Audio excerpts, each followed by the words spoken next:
Traduire pour Saïd, je sais pas, j'ai essayé de voir pour Saïd et Adi. Je suis pas sûr qu'il y ait quelqu'un qui puisse le faire. Bon, tant pis, les pauvres. Voilà. J'aimerais qu'on lise quelques passages. Et le premier passage sera dans Agé chapitre 1. Ça rejoint certaines choses qui ont été dites ce matin. La parole de Dieu est sainte et on doit y réfléchir. On doit méditer, on doit être sérieux là-dessus comme il a été dit. Dans Agé chapitre 1, si quelqu'un pouvait venir le lire, ça m'aiderait, ça m'aide. Oui, José, tu peux lire quelques versets? Ah oui, je suis désolé, il y a le problème des micros.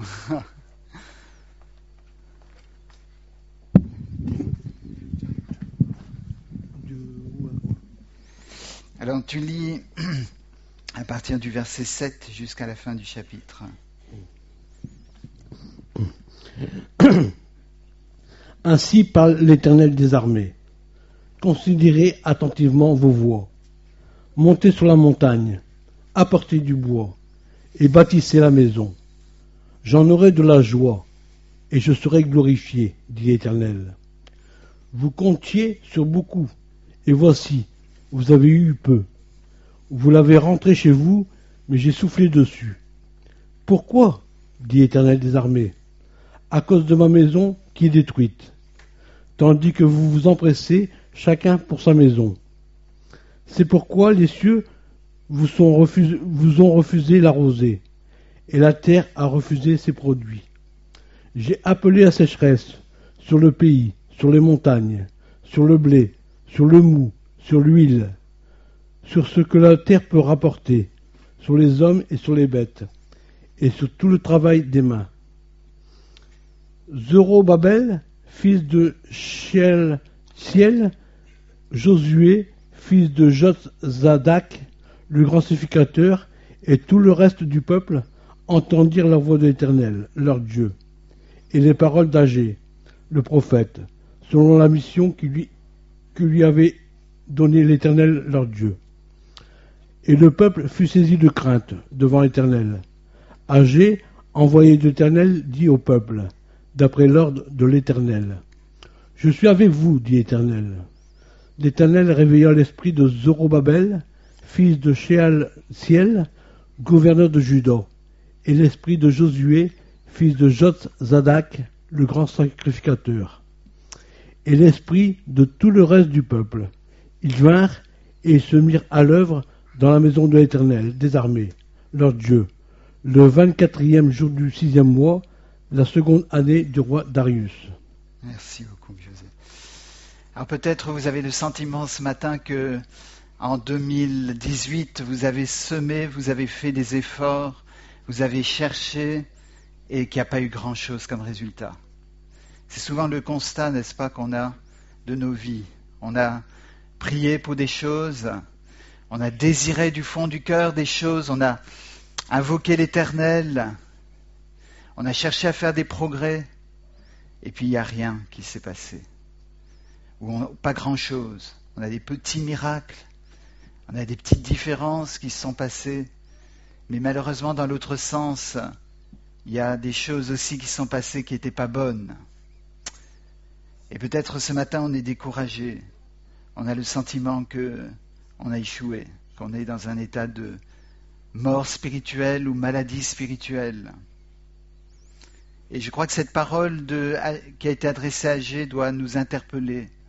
Et ce qui a été dit ce matin aussi doit nous interpeller, de nous faire chercher l'Éternel, chercher Dieu d'une manière toute spéciale pour l'année qui vient. Ces moments de transition d'une année à l'autre, bien sûr, c'est arbitraire, mais c'est important parce que ce sont des tournants dans notre vie. Et ces tournants sont l'occasion de prendre des décisions, mais des décisions sérieuses, pas des vœux juste futiles, mais des décisions de servir davantage le Seigneur, de s'engager avec le Seigneur. Et là, il est dit que le peuple avait prié, avait semé beaucoup, il y avait beaucoup de tentatives qui avaient été faites, et puis il n'y a pas grand-chose qui s'est passé. Et il y avait le découragement. Mais le Seigneur a dit, c'est parce que vous avez négligé la maison de Dieu. Et là, il y a toute la réponse, ce n'est pas forcément le cas, ce n'est pas la seule raison, mais c'était en tout cas la raison ici. C'est que la parole de Dieu, la maison de Dieu avait été négligée. L'apôtre Paul est très clair concernant ce qu'est la maison de Dieu, le temple de Dieu. C'est notre propre vie, n'est-ce pas? Et si souvent nous négligeons la maison de Dieu, nous négligeons de voir que notre vie a besoin de l'Esprit Saint, notre vie a besoin d'être reconstruite, d'être travaillée, d'être bâtie à nouveau ou pour la première fois. Est-ce qu'on est satisfait d'une vie qui ressemble à une ruine, ou bien qui est détériorée sur le plan spirituel? Ou est-ce que l'on voudrait que cela change? C'est très frappant parce que cette parole d'Agé qui a été donnée, adressée au prophète Agé du temps de la déportation, eh bien, ça ressemble beaucoup à ce que David avait dit à son fils Salomon juste avant de mourir. Il a dit que considère, donc ça se trouve dans 1 Chronique, ne tournez pas, 1 Chronique 28, verset 10, considère maintenant que l'Éternel t'a choisi afin que tu bâtisses une maison qui serve de sanctuaire. Fortifie-toi et agis. Fortifie-toi et agis.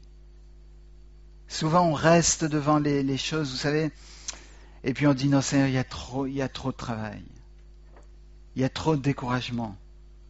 Il y a trop de choses à faire, je ne peux pas le faire. Et la parole de Dieu, elle est claire là, elle a été claire pour Salomon, elle est claire ici pour le peuple de Dieu, mais pour Zorobabel, pour Josué, fils de Yotsadak. Elle est claire, c'est fortifiez-vous et agissez. Et il y a quelque chose là qui est de l'ordre de la volonté de la personne de se lever, non pas sur ses jambes, mais se lever dans le cœur et de dire Seigneur, je vais prendre les forces. Tu me dis de me fortifier, alors je prends les forces que tu me donnes. Et je vais agir. Ce n'est pas mes actions qui vont me sauver. Ce ne sont pas mes prières. Ce n'est pas ma consécration qui vous sauve. Si vous croyez que c'est vos prières qui sont la raison de l'exaucement, n'est-ce pas, des choses qui se passent, eh bien vous trompez, c'est Dieu qui est à l'origine. Les prières ne sont pas les prières qui font, sinon c'est nous qui sommes en train de changer la réalité. C'est Dieu qui répond, parce que si Dieu n'était pas là, nos prières seraient vaines. C'est Dieu. Vous savez, souvent on essaye de dire quand il y a eu un miracle qui s'est passé, ah j'ai prié. Comme ça, la personne a l'impression qu'on a contribué au miracle. C'est Dieu qui agit. C'est Dieu qui agit dans les cœurs. Et si dans cette Église, nous ne voyons pas en 2019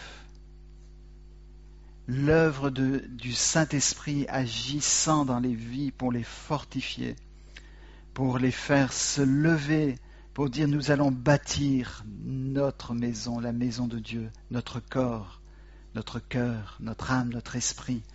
Je veux reconstruire avec le Seigneur. Eh bien, l'Église ne sert à rien. Ça devient un club. Et quelquefois, j'ai la crainte que dans les églises évangéliques, eh bien, on devrait mettre dans quelques années club évangélique, rassemblement de sympathisants. Et ça ne doit pas être comme ça. L'Esprit de Dieu doit parler, l'Esprit de Dieu doit agir. On sait que l'Esprit de Dieu est dans une réunion, dans une église, dans une personne, lorsqu'il y a l'action de l'Esprit de Dieu qui se fait manifestement. Et voilà ici, c'est une parole du Seigneur qui n'est pas une accusation. Combien le Seigneur est bon, combien le Seigneur est patient. Il n'y a pas d'accusation. Mais il leur dit la réalité. Parce qu'il est lui-même la vérité. Vous savez, le Seigneur parle. Il n'avait pas besoin de dire grand-chose. La parole de Dieu, ce ne sont pas des mots. Il a utilisé les mots pour transmettre la parole. Mais comme il a été dit ce matin, la vérité, c'est une personne. L'évangile, c'est une personne. C'est la personne de Jésus-Christ. Nous ne sommes pas la parole sur terre. Nous sommes des mots sur terre pour les hommes et les femmes. Et c'est la parole de Dieu qui vient incarner ces mots, qui va toucher les cœurs. Mais c'est la parole qui touche. Et Jésus se tenait devant certaines personnes et les gens savaient qu'il était déjà en train de parler à leur cœur. Il n'avait pas besoin d'ouvrir la bouche. Les gens baissaient les yeux, peut-être ne pouvaient pas supporter le regard de Jésus. J'imagine que j'aurais probablement été comme ça devant lui, ne pas supporter son regard. Vous savez que Pierre a commencé à pleurer juste quand Jésus l'a regardé, quand il avait péché. Et le simple regard de Jésus, pas de parole, mais le simple regard, a parlé à son cœur, a touché son cœur, a transformé sa vie. Ça doit être ainsi, n'est-ce pas, pour nous. Et là, il est question de se lever, de se fortifier pour travailler pour le Seigneur. Et vous savez que pendant la déportation, il y a une reconstruction du temple à Jérusalem, faite par Esdras. C'était le 2e temple. Et dans le chapitre 2 de Agé, vous voyez, il est question de ceux qui connaissaient le premier temple et ceux qui voyaient le 2e temple. Et le premier temple, c'était le temple de Salomon.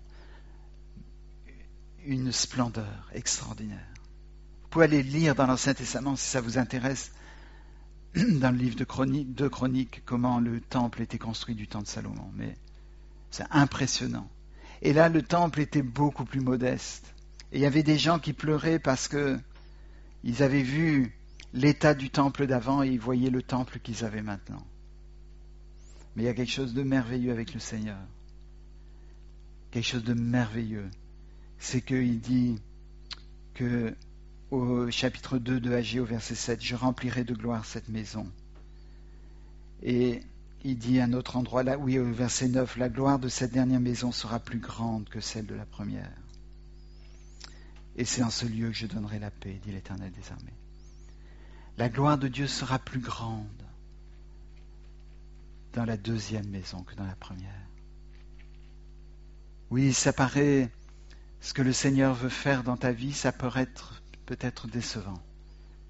Peut-être que on a l'impression que c'est trop tard à cause de l'âge, à cause de la maladie, à cause des circonstances sociales, qu'il ne peut pas faire ce qu'il a fait au départ. Mais la parole du Seigneur, si on se fortifie, si on se met devant le Seigneur et on dit, voilà, je veux construire avec toi, Seigneur, c'est que la gloire de la 2e maison sera plus grande que la première. Quelle espérance! Ce pardon de Dieu, ce fait de pouvoir savoir, Seigneur, je sais que tu m'as pardonné, je sais que tu vas rétablir, c'est à cause de moi qu'il y a cette dégradation. Si vous ne reconnaissez pas que la misère, elle est due à votre situation et pas à celle de Dieu, eh bien, il n'y a pas de possibilité de changement. Mais ce matin, est-ce qu'on peut entendre la voix du Seigneur qui dit, eh bien, je vais construire avec toi. Et la gloire sera plus grande. Si vous lisez dans l'Ancien Testament 2 Chroniques 7, vous allez voir que la gloire de Dieu était tellement grande dans le temple, lors de la dédicace du temple, que les gens ne pouvaient pas tenir, les sacrificateurs ne pouvaient pas tenir dans le temple. Ils ne pouvaient pas rentrer, parce que la gloire de Dieu était tellement tangible. J'ai connu dans ma vie peut-être 2-3 réunions comme ça, où la présence de Dieu était tellement tangible que les gens ne pouvaient pas même tenir. Je me rappelle, et ce n'était pas du cinéma, des gens qui venaient non pas pour commencer à danser, à chanter, à se montrer, mais tomber à genoux parce que l'Esprit était là et confesser leurs péchés.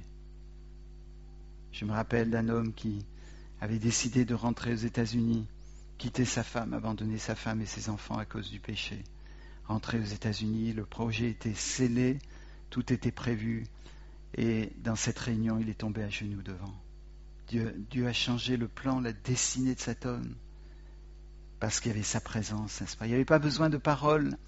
Prédication était traduite en 2 langues, c'est-à-dire la personne qui prêchait était traduite dans une langue, la deuxième le traducteur était traduit dans une autre langue. Ça rendait la prédication difficile. Mais l'Esprit de Dieu était là. Il y avait la repentance. Quand l'Esprit de Dieu est là, il y a la repentance qui se passe. Il y a quelque chose qui fortifie. La repentance, si vous voulez, le fait de pleurer, de se mettre à genoux, c'est ça qui est la force. C'est ça que Dieu appelle fortifier et agir. C'est pas de dire, Seigneur, voilà, je suis en forme aujourd'hui, je pense que on va faire en 2019, on va faire des choses extraordinaires. On va casser des briques. On va faire de l'évangélisation. Qu'est-ce que vous voulez faire pour le Seigneur? Tout ce que l'homme peut faire, c'est des idoles. Et ce que peut faire l'homme, c'est traduire ce que Dieu a fait en idolâtrie. On croit souvent que, oui, on condamne les catholiques pour leurs idoles, mais les idoles évangéliques existent bien. Où on dit que c'est parce qu'on a fait ceci que Dieu agit.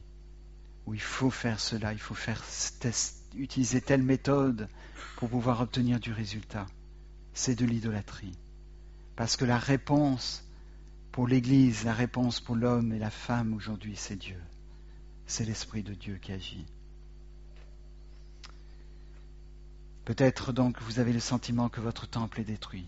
Bien, la promesse de Dieu, et là je crois, je sais que c'était une promesse pour le peuple d'Israël, mais vous savez, on connaît le Seigneur et on sait qu'il est le même, hier, aujourd'hui, éternellement. Ça nous est dit dans Hébreu. Et on sait qu'il est le même aujourd'hui. La promesse, elle est réelle pour nous aussi, que la gloire de Dieu dans cette deuxième maison, après ce changement dans votre vie, ou peut-être cette première rencontre avec Jésus-Christ, cette gloire sera tellement plus grande que ce que vous avez connu avant. Mais il y avait quelque chose qui semblait avoir posé un problème, parce que cette parole a été adressée à Agée la seconde année du roi Darius, le premier jour du 6e mois. Et dans Zacharie, vous connaissez bien ce passage, chapitre 3, et quand je lis Zacharie, quand je commence par le premier chapitre de Zacharie, c'est le 8e mois, la seconde année de Darius. Donc 2 mois plus tard, après cette parole qui a été donnée à Agée. Au chapitre 3, on voit le grand sacrificateur en vision, enfin c'est Zacharie, mais nous on le voit aussi, parce qu'il nous le transmet bien. On voit Zacharie, le sacrificateur, qui est accusé par Satan. Et les accusations sont systématiques. Systématiques. Il faut savoir ce que c'est une accusation, il faut savoir reconnaître une accusation. Il ne faut pas non plus dire une accusation c'est du mensonge. Parce que les accusations sont souvent justes. Et là dans le ciel, dans cette vision, enfin c'est plutôt dans une vision que Zacharie voit Satan qui accuse Josué en disant voilà, il est revêtu de vêtements sales. Et on voit que c'est une accusation parce que c'est une parole qui détruit et qui ne relève pas. Les gens qui sont vraiment remplis du Saint-Esprit, ils élèvent la personne. Ils la relèvent par leur présence. Et quand ils disent quelque chose de direct, comme Jésus disait, quand ils disent une parole qui fait mal sur le coup peut-être, vous savez que Jésus a donné ces paroles parfois dans certaines situations. Ce n'est pas pour accuser, laisser la personne par terre. C'est pour la redresser. Le chirurgien fait mal. Si vous voulez subir une opération et dire « mais moi je veux garantie 0 douleur, je veux être bien pendant l'opération, avant l'opération, après l'opération », vous risquez d'être déçu. On vous promet, on fait beaucoup d'efforts, on vous promet de plus en plus de confort, mais il y a encore de la souffrance. Et il faut passer par là. Je me rappelle que j'ai résisté au Seigneur dans certaines situations à cause de ce passage par l'opération spirituelle de sa main. Et le Seigneur était ferme. Il n'a pas dit « Oh oui, écoute, je te comprends ». Il savait ce qu'il fallait, mais il relève et il donne la force. Le diable accuse, et il veut nous accuser jusqu'à ce qu'on soit par terre. J'espère que de vos bouches, de votre attitude ne sorte aucune accusation. Parce que les accusations sont l'œuvre de l'accusateur des frères, qui est le diable. Il ne doit jamais avoir d'accusation, il doit avoir des paroles d'amour, des paroles qui sont vérité, mais qui redressent, et votre attitude doit redresser la personne et élever la personne, après qu'elle a entendu cela.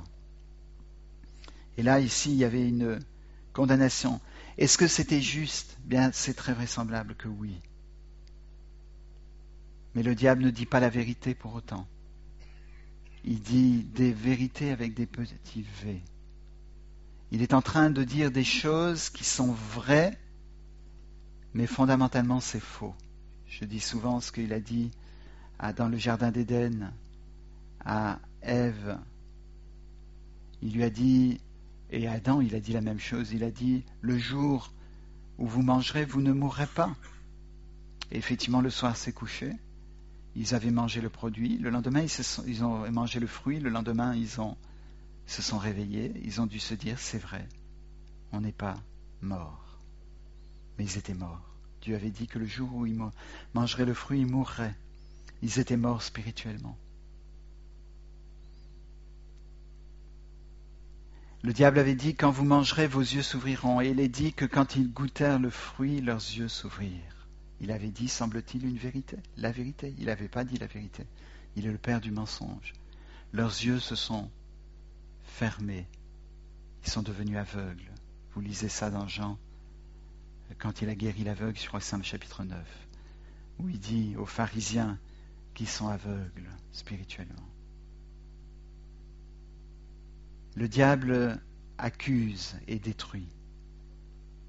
Et vos vêtements sont sales ce matin. Mes vêtements, je les sens souvent sales, d'échec, de ne pas être ce que je devrais être, de ne plus être ce que j'ai connu. Et on sent les accusations qui viennent. Mais ici, le Seigneur est merveilleux. Il dit, n'est-ce pas là un tison arraché du feu ? Josué était revêtu, couvert de vêtements sales, et il se tenait debout devant l'ange. L'ange, prenant la parole, dit à ceux qui étaient devant lui, ôtez-lui les vêtements sales. Voyez, cet ange, il n'avait pas besoin que le Seigneur lui dise quoi que ce soit. Il connaissait tellement bien le Seigneur, il était dans la présence du Seigneur. Il savait. Et c'est cette autorité que Dieu nous donne quand on connaît la présence du Seigneur. Voilà, on peut ôter les vêtements sales. Et c'est quelque chose de merveilleux parce que ça va plus loin. Voici, il dit à Josué, je t'enlève ton iniquité et je te revêts d'habits de fête. Je dis qu'on mette sur sa tête un turban pur. Et ça, c'est Zacharie qui se mêle. Il a une vision. Et je suppose que dans sa vision, il a commencé à parler. Il a dit qu'on lui mette un turban pur. Et ils lui mirent des vêtements. Ils ont mis ce turban pur sur sa tête aussi, je suis sûr. C'est ce que Dieu veut faire avec vous ce matin. Il veut faire ça en 2019 dans cette église. Enlever les vêtements sales. Enlever la culpabilité. Enlever les résultats d'une vie de souillure, d'une vie de péché. Il veut purifier et nous aider à nous fortifier. Quand on est pur, quand on est lavé, quand Dieu est intervenu dans nos vies, on peut se lever, on sent cette force, n'est-ce pas ? Voilà, Seigneur, je me sens, maintenant tu m'as relevé, je peux commencer à bâtir et agir pour toi. N'attendez pas que le Seigneur vous dise, ben voilà, j'ai prévu ceci, cela, ça sera d'évangélisation. Ce sera venir prêcher, ce sera venir faire ça pour moi, tu vas faire ça, ce programme pour moi, tu vas t'engager davantage dans l'Église. Non, non, non, non. C'est un état de cœur et d'esprit. Les personnes qui sont trop âgées, qui se lèvent et qui se fortifient, sont des grandes bénédictions pour l'Église. Combien d'églises ont tenu parce qu'il y avait deux mamies qui se réunissaient pour prier pour l'Église, pour prier pour les responsables d'Église, pour intercéder. Vous savez que si on tient ici, c'est seulement par la grâce de Dieu. Mais il y a des hommes et des femmes qui prient. Vous savez que Norman et Jenny prient pour nous tous les jours. Ce n'est pas leurs prières qui nous tiennent. C'est le Dieu qui est sensible à leurs prières qui nous tient. Mais je me dis parfois, quand ils ne pourront plus prier, qu'en sera-t-il?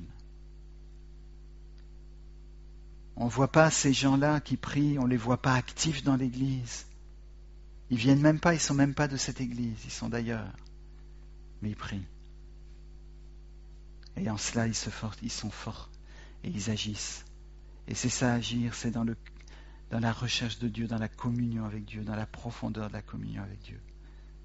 Si vous venez le dimanche matin et vous avez la communion de Dieu, vous savez, vous dites, Seigneur, je veux qu'il y ait quelqu'un qui vienne pour la première fois, qui se donne au Seigneur. Et dans votre cœur, vous êtes préparé, vous n'êtes pas surpris quand cette personne vient, parce que oui, Seigneur, c'est ça, tu m'as répondu maintenant. Maintenant, c'est à moi de prier pour qu'elle soit sauvée. Vous savez que c'est plus extraordinaire qu'elle rentre par la porte, qu'elle se donne au Seigneur.